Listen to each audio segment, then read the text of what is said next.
I got so much motherfucking design on right now.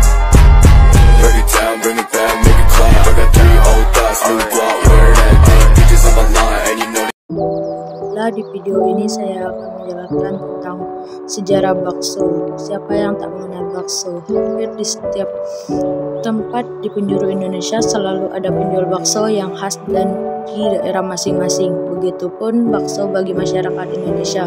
Seolah-olah bakso menjadi kebiasaan masyarakat Indonesia untuk menjalin kebersamaan, misalnya melalui perayaan, kumpul keluarga, hingga memanjakan tamu dari tempat lain.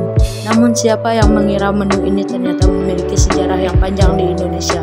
Dibawa oleh pedagang Tiongkok, makanan dari daging giling ini mendapat tempat di hati seluruh masyarakat Indonesia. Sejarah bakso berasal dari cerita di masa dinasti Ming, Tiongkok hingga sekarang. Konon seorang pemuda bernama Meng Bo ingin memasakkan daging empuk dan lembut untuk sang ibu. Ia terinspirasi dari kue mochi, cemilan yang terbuat dari ketan yang ditumbuk agar halus sehingga makanan ini terasa lembut. Meng Bo pun menumbuk daging yang alot membentuk bulat-bulatan kecil dan dihidangkan bersama kaldu hangat. Ternyata makanan dari daging giling ini populer ke seluruh kota Wuzhou hingga ke seluruh Tiongkok. Zaman pun silih berganti, makanan ini secara turun-temurun diwariskan dari satu generasi ke generasi lain oleh bangsa Tiongkok. Masuknya makanan ini ke Nusantara. Bakso diperkirakan masuk ke Nusantara melalui para pedagang Tiongkok.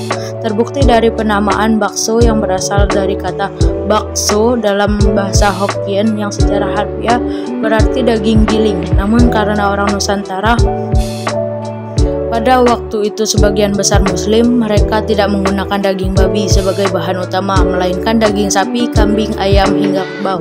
Bakso berkembang hingga ke seluruh penjuru karena rasanya yang nikmat sesuai dengan lidah orang Nusantara. Akulturasi budaya pun terjadi sehingga terdapat berbagai variasi resep bakso menyesuaikan lokasi. Apalagi Nusantara sangat kaya akan bumbu-bumbu rempah yang membuat bakso semakin sedap.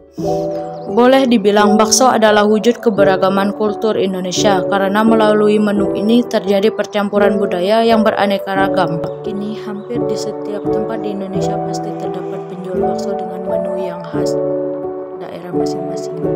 Namun dari ratusan varian bakso di Indonesia ada beberapa menu yang sangat populer seperti bakso urat, bakso telur, bakso ikan, bakso udang, dan bakso lainnya. Mungkin hanya itu yang bisa saya sampaikan.